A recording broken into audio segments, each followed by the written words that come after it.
इस कारण माँ सीता को दूर रहना पड़ा था श्री राम जी से। वीडियो में शुरू से लास्ट तक बने रहें। एक बार सीता जी अपनी सहेलियों के साथ जनक जी के महल के बगीचे में मनोरंजन के लिए गई। वहाँ पर एक वृक्ष पर उन्होंने तोते के एक जोड़े को देखा।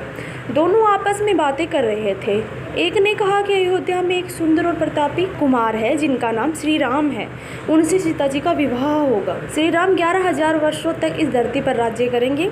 सीता और राम दोनों एक दूसरे के जीवन साथी की तरह इस धरती पर सुख से जीवन बिताएंगे। सीता ने अपना नाम सुना तो दोनों पक्षी की बात गौर से सुनने लगी। उन्हें अपने जीवन के बारे में और बातें सुनने की इच्छा हुई। सखी सहेलियों से कहकर दोनों पक्षियों को पकड़वा लिया। सीता ने उन्हें प्यार से सहलाया और कहा, भय मत करो, तुम बड़ी अच्छी बातें करते हो। यह बताओ, ये ज्ञान तुम्हें कहाँ से मिला?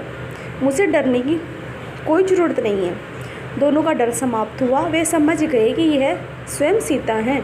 दोनों ने बताया कि वाल्मीकि नाम के एक महर्षि हैं, वे उनके आश्रम में ही रहते हैं। वाल्मीकि जी रोज़ श्री राम और सीता के जीवन की चर्चा करते हैं। उन्होंने वहीं यह सब सुना जो अब सब कंठस्थ हो गया है।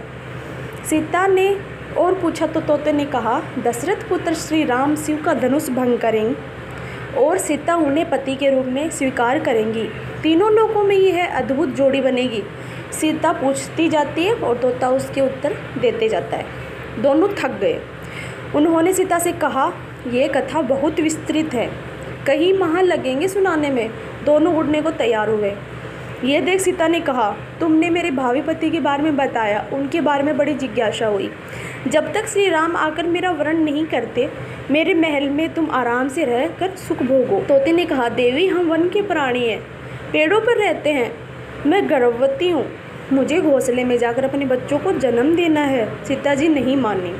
तोते ने कहा, आप जिद न करें, जब मेरी पत्नी बच्चों को जन्म दे देगी तो मैं स्वयं आकर शेष कथा सुनाऊंगा, अभी तो हमें जाने दें। सीता ने कहा, ऐसा है तो तुम चले जाओ, लेकिन तुम्हारी पत्नी यहीं रहे, मैं इसे कष्ट नहीं होने दूंगी। तोते को अपनी पत्नी से बड़ा प्रेम था, वह अकेला जाने को तैयार न था।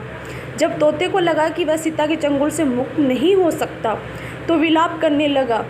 मुनियों ने सत्य कहा है, मौन रहना चाहिए, यदि हम कथा न कहते तो मुक्त होते। तोती अपने पति से विछोह सहन नहीं कर पा रही थी। उसने सीता को कहा, आप मुझे पति से अलग करें, मैं आपको शाप दे दूंगी। सीता हंसने लगी। उन्होंने कहा, शाप देना है तो दे दो, राजकुमारी को पक्षी के शाप से क्या बिगड़ेगा। तोती ने शाप दे दिया, एक गर्भवती को जिस तरह तुम उसके पति से दूर कर रही हो, उसी तरह तुम जब गर्भवती रहोगी तो तुम्हें पति का बिछोह सहन करना पड़ेगा। शाप देकर तोते ने प्राण त्याग दिए। पत्नी को मरता देख तोता क्रोध में बोला, अपनी पत्नी के वचन सत्य करने के लिए मैं ईश्वर को प्रसन्न कर श्री राम के नगर में जन्म लूँगा और पत्नी का शाप सत्य कराने का माध्यम बनूंगा।